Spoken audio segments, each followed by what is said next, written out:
Il est important pendant la maladie de pas se laisser aller, de pas se poser sur le canapé et attendre que ça passe. Il faut vraiment continuer à mobiliser son corps, à bouger. Moi, le fait des traitements et de l'opération et du coup de la stomie aussi, j'ai perdu 40 kilos. Bon, j'étais un peu en surpoids, ce qui est très important, mais du coup, il faut pas se dire ah bah c'est super, j'ai perdu du poids. Il faut vraiment bouger parce qu'en fait, vos muscles, votre corps en général et puis même votre esprit reste impacté par les traitements. Et du coup, bouger, se faire plaisir en bougeant, c'est pas faire du sport. L'activité physique adaptée, terme très à la mode, c'est pas faire du sport. Activité physique, ça peut être du jardinage, du bricolage un peu, enfin pas juste coller des bouts de papier, mais un petit peu physique. C'est marcher, aller promener son chien, nager si on peut, faire ce genre de choses. Après, dans le terme activité physique adaptée, le mot adapté est très important. Moi, typiquement, avec ma neuropathie dont j'ai parlé précédemment, il m'a été impossible pendant assez longtemps de faire du vélo. Parce qu'en fait, si j'avais une perte d'équilibre et que je posais ma jambe pour récupérer l'équilibre par terre, euh, si bien la jambe, je la sentais plus et je pouvais tomber, et ce qui m'est arrivé plusieurs fois. Et en fait, j'ai dû attendre 3 ans et demi, 4 ans avant de pouvoir remonter sur un vélo et faire du vélo. Donc, activité physique adaptée pour ce coup-là, pas possible. Par contre, le vélo d'appartement, c'était faisable. Donc, en fait, voilà, il faut savoir gérer, être à l'écoute de son corps pour pouvoir faire cette activité. Et n'oublions pas que l'activité, même légère, va créer de l'endorphine.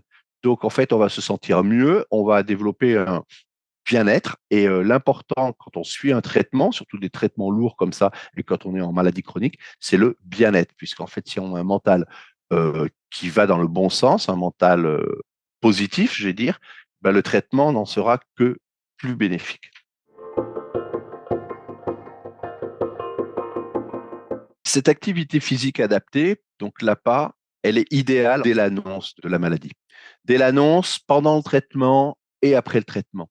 Puisqu'en fait, faire du sport, de l'activité, qu'après, forcément, c'est très bénéfique, il faut le faire.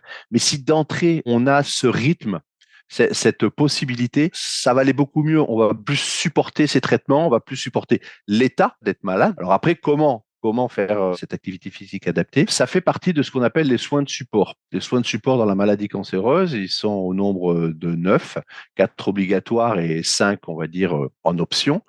Et ils sont proposés dans les centres de lutte contre le cancer, ils sont proposés dans des structures de soins. Donc, il faut vraiment que le patient et les dents qui accompagnent le patient demandent à l'équipe soignante comment avoir accès justement à cette activité physique adaptée.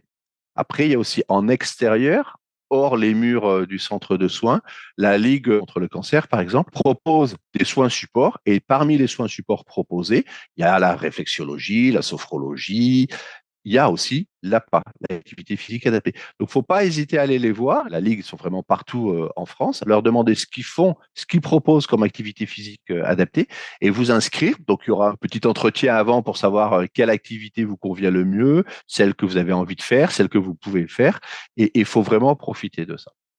Quand on est malade, il y a aussi un panier donné par la sécurité sociale, un panier financier de 180 euros pour accéder à ces soins supports. Par contre, ce panier ne comprend pas les séances d'APA. C'est juste le bilan APA. Si vous devez faire un bilan d'activité physique chez un soignant, ces 180 euros peuvent couvrir, évidemment, ça sera moins cher, peuvent couvrir ça, mais ça ne couvrira jamais de l'activité physique, du sport fait dans le cadre donc de vos soins supports.